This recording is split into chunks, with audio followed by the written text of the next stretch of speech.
Not yet. I'm getting a cue.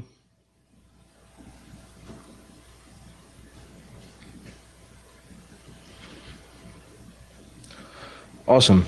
So all welcome to my talk called Product Security Shouldn't Be Painful. I've been doing this public speaking thing for 10 years and it's still painful to me.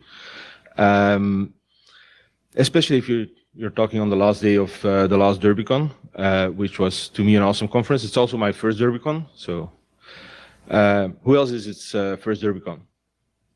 Awesome. All enjoyed it? Awesome. Yeah, I think Dave and his crew has done something very special with DerbyCon, and I think we can be nothing but thankful. I don't have any slides about me. I also don't have any slides having my personal details because I don't feel that talking at a conference is about me. It's about sharing information. It's about sharing ideas and hoping that other people pick that up and work with it. If you want my contact details, I'll mention them at the end of the talk. Don't hesitate to walk up after the talk and share your details or ask questions, whatever. The thing I'm sharing today, a lot of people share research that they've spent 3 months, 6 months, a year on. When I was making this talk, I realized that it's mostly a combination of all the experiences that I've gathered over more than 20 years working in IT and in security, because it's a very mixed set of things that I've tried to apply here. It's based on a project that I've did with my company called Wire Security. That's the only logo you will see in the slides as well is on the front, on the first slide. What we try to do at Wire Security is let me track back a little bit. When I started my career, I was just a printer installer for a bank. I installed printers, much like Boris still does. However, I always challenged myself and tried to find things that interested me, but it also put me out of my comfort zone. When I founded Wire Security, I defined what we do as attacking wicked problems. And wicked problems are basically very complex problems that nobody wants to address or can address. So somehow I always find a way to pull in the right people with the right mindsets and the right skill sets to solve those difficult problems. So we don't just write policies like everybody does, and we also don't do a lot of standard projects. In this case, we were asked by a client to develop a framework that allowed them to implement security in their product development lifecycle. Now, when we talk about products, it's obviously the Internet of Things. Everybody knows that. It's a lot of things that are connected now. And we're talking cars, we're talking watches, we're talking toothbrushes, and we're also talking medical devices. Now, when you see a lot of talks about hardware hacking, it's always, I got this device, I got physical access, I extracted this, the firmware, and then I reprogrammed it and I did fancy stuff with it. I ran Doom on a screen. Product security is much more complex than just putting a device on the market. It's quite a long process. However, it is not magical. There are standard processes that have existed for ages that are applied within companies to create products. It's not like seven vendors at the same time suddenly come up with a connected camera and they all put it on the market at the same time. The standard process that we're looking at is you've mostly two sources of products. First, somebody or a group comes up with an ID, does research and development, and then testing. The results of that testing flow back to research and development. In the end, you end up with a bill of materials, which is critical if you talk about product development, and also what makes it difficult to make changes after that point. Because you have all the parts that make your product, and making changes after that means going back to the beginning, creating a new bill of materials, talking to your vendors that build your products, that produce them, and make changes to their development processes.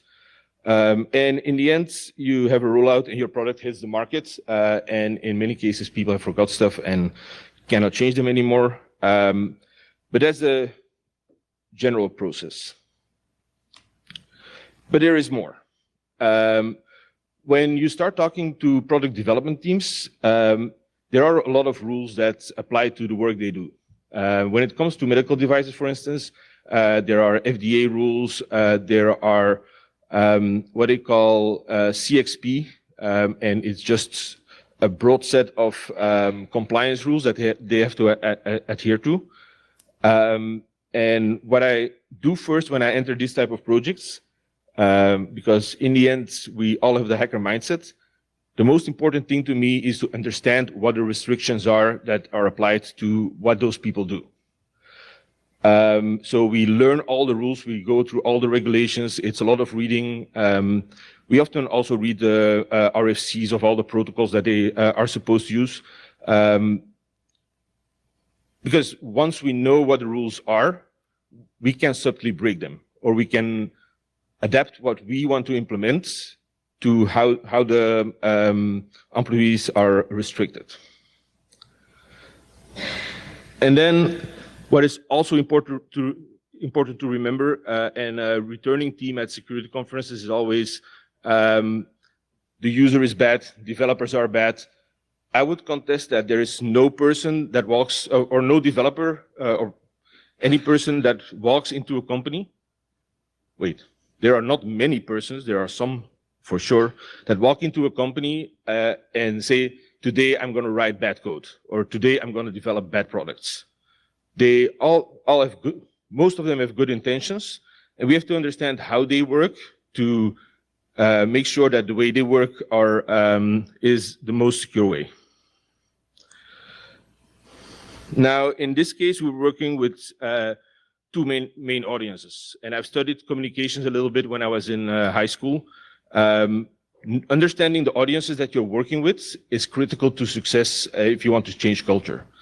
I'm not a big believer in awareness training and security awareness and security culture, because security for me is never the primary thing. You have to apply security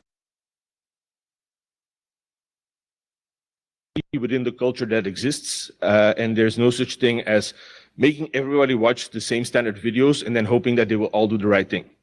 You have to be supportive, you have to be consultative, and you have to understand your audiences. So in this case, we have two main audiences. On my right, your left, there are the managers that are not technical, that are interested in certain things, but definitely not whether there's a vulnerability of CVSS 10. They don't care. They want a product on the market that can make them money.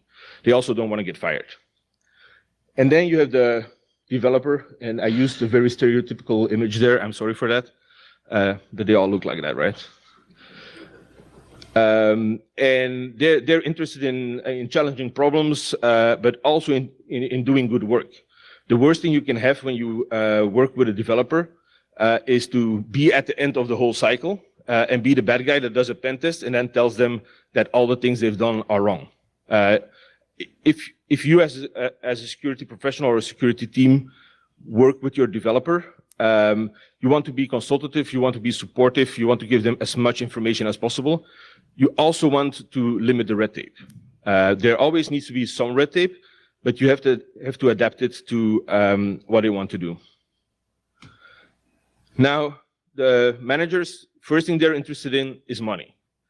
We talk a lot about security metrics, and then we see dashboards that say we had so many attacks, we had these and these forensics investigations. They don't care. They are interested in if you are efficient and if you're not spending too much money. If your security processes inhibit them from making money, then you have a problem and not them. The same thing with time. If they are thinking about making a product, they're thinking about getting it to the market as fast as possible. You are thinking about getting it to the market as secure as possible. So you have to align your what you want and try to get as much as possible out of that relationship with the management team. just a reminder, if you have any questions along the way, don't mind raising your hands. I rather have this as an interactive session than just answer questions at the end or you walking away with questions that are not answered. Now, this guy, and that's a stereotypical developer. In many cases, I've seen processes where they've built guardrails. They've actually not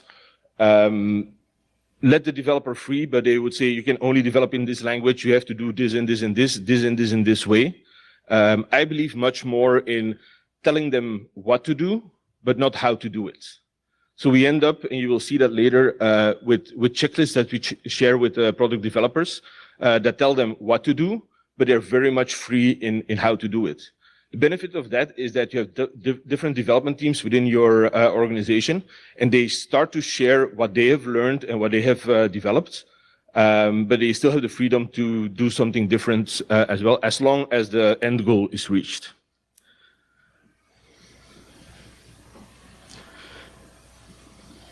Good. What I never want to do is reinvent the wheel.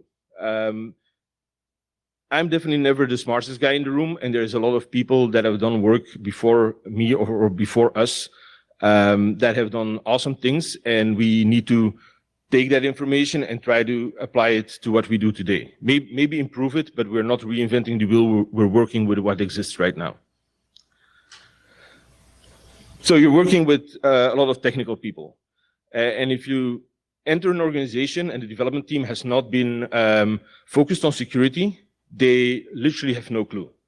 They know how to develop, but they have no clue how to address cross-site scripting. They don't have any idea how to create a process for secure updates, and they're looking themselves because it frustrates them. It frustrates them because they get pressure from their managers. They have to do more security. They don't know where to look, and they have no guidance. So in the beginning, they start looking at what already exists. We have the OWASP top 10. We have the MITRE CWE, common weaknesses enumeration, if I'm not mistaken.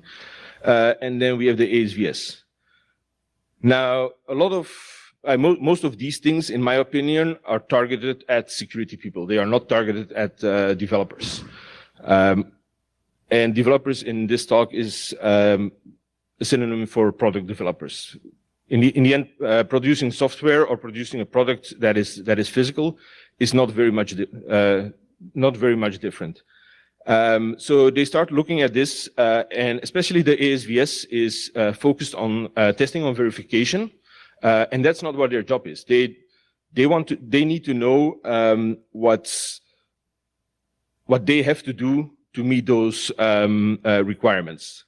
So the first step I took in this project is basically break all of those requirements down and make them into checklists.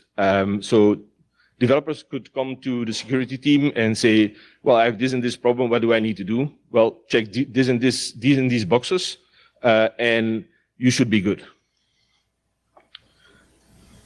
Yes? Is there a way to tie that to yes, very much. So the question was if there is a way to apply this in agile processes. So the same thing applies. The slide where I said learn all the rules and then break them. Learn the rules of development within an organization, whether they use waterfall or agile or another methodology, is part of this. And I think the next slide actually covers this quite a bit. So in many cases, I kind of call this the PowerPointification of business. Somehow we always define a process as a linear representation. There's a group of boxes with arrows between them, and there's a beginning and an end. That's not how this works. So what we did here was basically take all the processes that work at different points in time, and understand which processes need which inputs, which processes generate which outputs, and where those outputs are used. Another thing that this allowed us to do is make the process as simple as possible. I work as a virtual CISO for some companies, and there's a lot of clients nowadays that send those standardized information gathering documents. Who has heard of those? Do you send them out or do you fill them in? I used to fill them in. Okay, did you like that? So those 6, if you don't know them, they're basically taking ISO 27001 and they create 300 or more questions that you have to fill in. Now imagine multiplying that with the amount of customers that you have. So for each customer, you're filling in an Excel sheet with 300 questions, which takes you between 4 and 6 hours every time. That's not what you want for your developers. You don't want 300 questions that they have to spend time on, that they could be spending on improving your products. Now back to this slide. I think the most important parts are the second box from the left, and it's quite small on my screen. I was not supposed to move this. 1 second. So we basically created a product security and privacy matrix, which is a set of questions that allowed us to rate the product that they were developing on a scale of 1 to 4. From there, they got recommendations from us or guidance on how to develop or what security and privacy requirements they had, so they could do that from the design phase on. And then those same requirements were used at the assessment at the end, so there's no discrepancy with between what the expectations were. Then generating metrics, and metrics are important for the other audience, the management teams. They want to know what, for instance, the product coverage is. You implement this, and it's not like magically for the 100 products you develop, now you have product security in all your products. So coverage, then the different levels, those are all metrics that were gathered and created into a dashboard for the management team, but also for the product security teams, because if you have multiple products, there is some level of gamification that allows you to drive the product development teams better. If one is doing a really good job, that shows in the metrics as well. And you don't want to be, you don't want that to be some kind of cage match, but you want to use that as some kind of driver to improve. Then definitely the pass-fail criteria, using those checklists and reusing those checklists in the verification are very clear. One of the most annoying things, and I think everybody shares that opinion, is when you ask someone for feedback and they're not answering yes or no. They're not giving an answer, right? That happens with security teams all the time. I think one of the things that is very important is to give clear answers. So if they have a fail grade for their security requirements, you have to give them the feedback that they need to improve. Again, focusing on not telling them what to do, but how. No, not telling them how to do it, but telling them what to do. So this moved to basically a spreadsheet, and I hate spreadsheets. It's the easiest representation. If you're implementing this, there are, whether you're using Google Suite or Office 365, there's something like forms in both applications, if I'm not mistaken, that you can use to automate this. So they only have to go to a web page, fill in everything. You get a reminder when it's filled in, and the process is very much automated. You don't really want to send them an Excel sheet and then wait until that Excel sheet comes back. You want to make it, again, as easy as possible. You see that there's not that many questions. We use very direct questions, mostly yes and no questions, that gives an information about what type of product it is, how critical it is for the business, what type of information it processes, and that gives us a rating. that are color-coded on your left. And then I still think this is one of the most ingenious things I've done. I'm actually very proud of that. Color coding. It looks very stupid, but we basically took the ASVS, and we didn't follow the ASVS levels because they are mostly focused on the verification part. But we aligned with the levels that we defined for the organization, and then we color coded the slides. We split everything up in those different levels, and when we determine that something is a level 1, we send the developers all the green slides. When we know it's a level 2, we send them the yellow and the green slides, and they very much know what to do with that, and that's something that's very much appreciated. Actually thinking I'm going way too fast here. Any questions at the moment? Yes. So when you said earlier not to put guardrails, yes. Around, do you even go so far as to say use whatever? How loose are those guardrails as far as programming languages and that kind of stuff? For me, complete freedom. So the question, if I'm repeating it as well as I can, how far do you go putting those guardrails up? What are the restrictions? Do you go as far as not limiting the choice of any languages? Yes, there's as much freedom as possible. I think the worst thing is having a development organization where you say, we're developing all these kinds of products, but you can only use Java. That is one of the stupidest things you can do.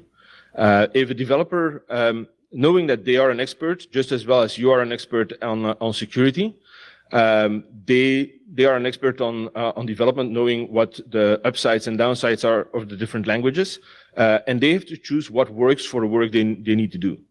If they are developing a web application in Angular and there is a module that they think they better do in Go, then that's perfectly fine.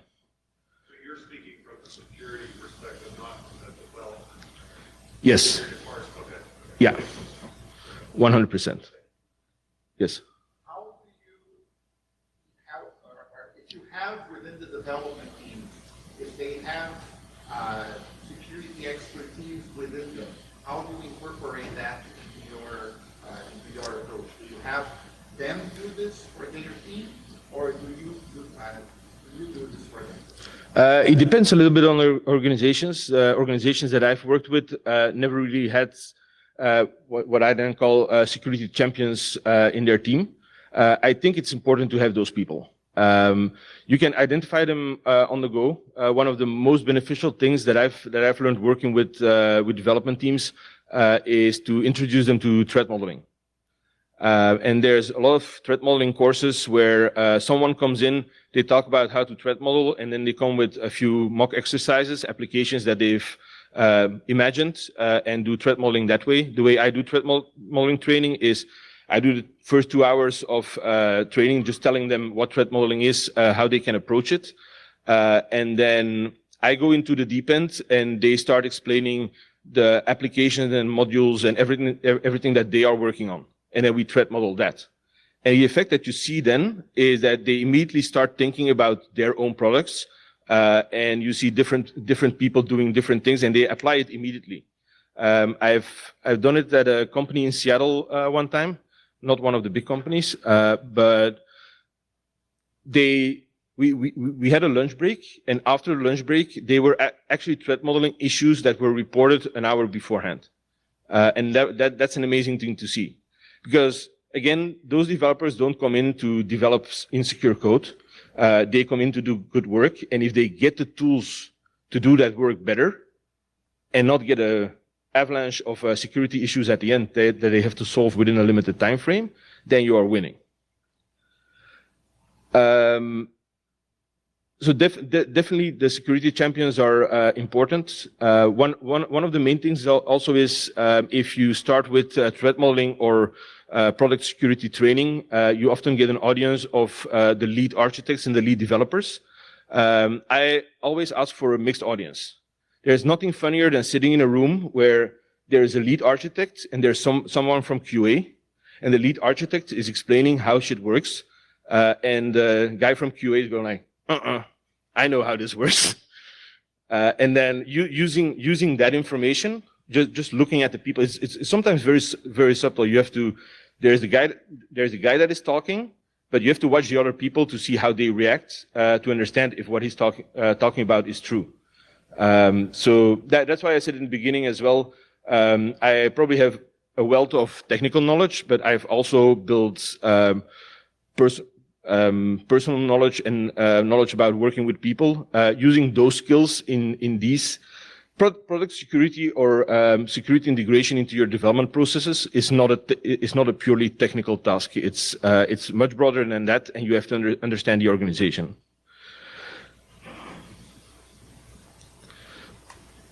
So I'm down to my last slide now for the key takeaways.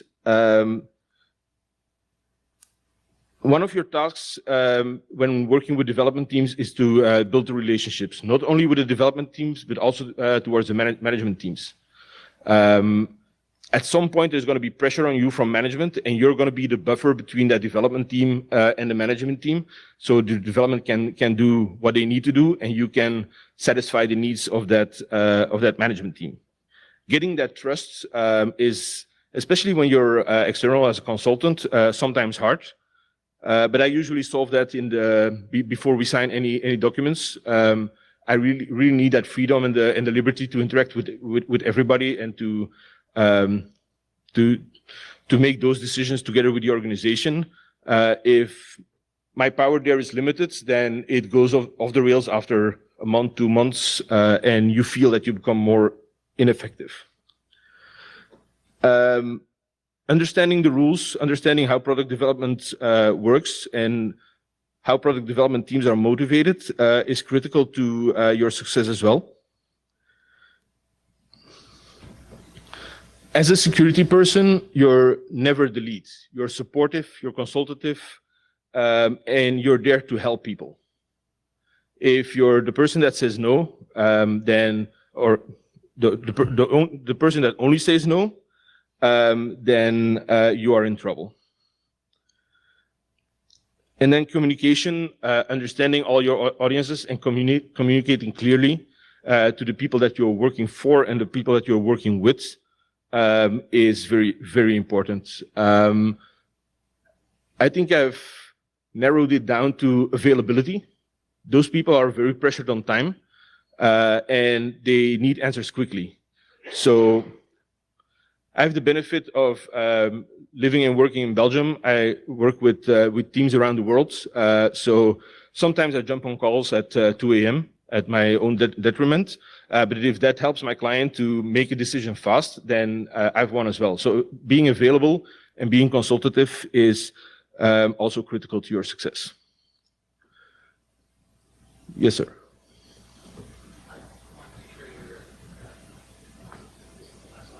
Yes. I have 2 more slides, but they are not about the content of the conference.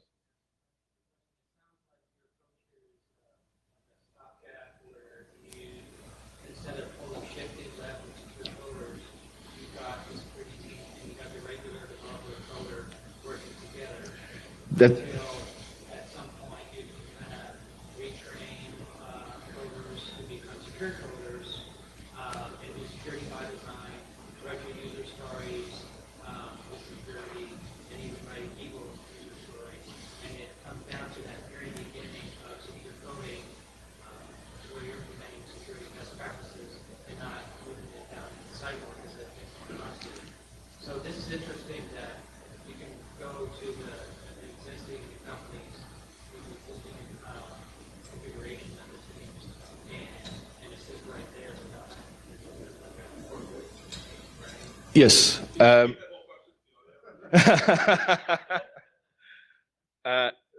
I'm sorry, but no. So first, I hate the term shift left. Like I said, somewhere in the middle of my talk, the processes are never linear. So there is no left to shift. If you look at the, I'll go back to that slide. It's here. For me, it looks more like a carpet bomb. Security goes everywhere in the different processes, but there is no definite shift left. It's a nice marketing team, but it doesn't help. And you're correct in saying that you want to infect the bloodstream. I've been involved with IC2 for 6 years, training security professionals or building certifications to train security professionals. I strongly believe that we don't need more security professionals. We need more professionals that understand security. And one of the roles that we have as security professionals is to help build those mindsets. So in that sense, yes, we're trying to inject that security mindset into the different roles within the organization and here within the development teams. Yes? My question was actually back on that same slide. Okay, I'll go back there. Technology.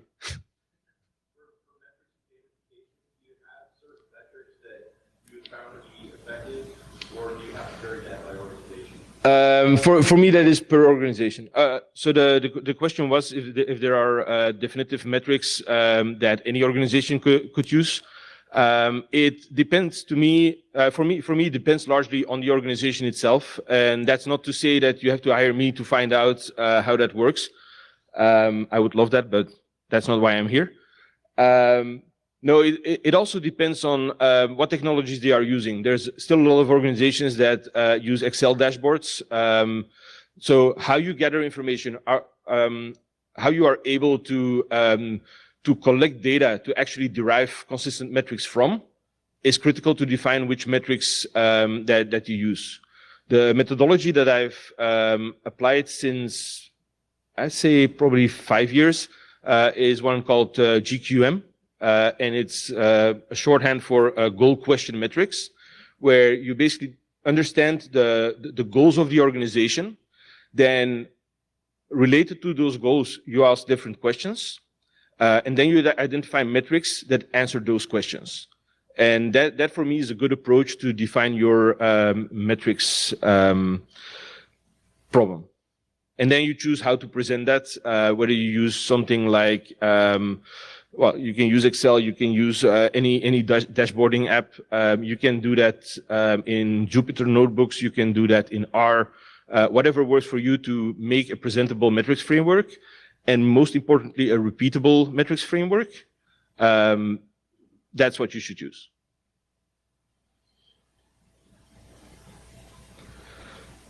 Any other questions?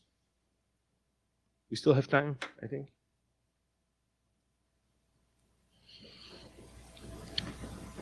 Yes, Alex. A little bit about what you're doing threat modeling and those things, how you kind of integrate with that with different security and privacy requirements, regulatory, help you. Can you repeat the question?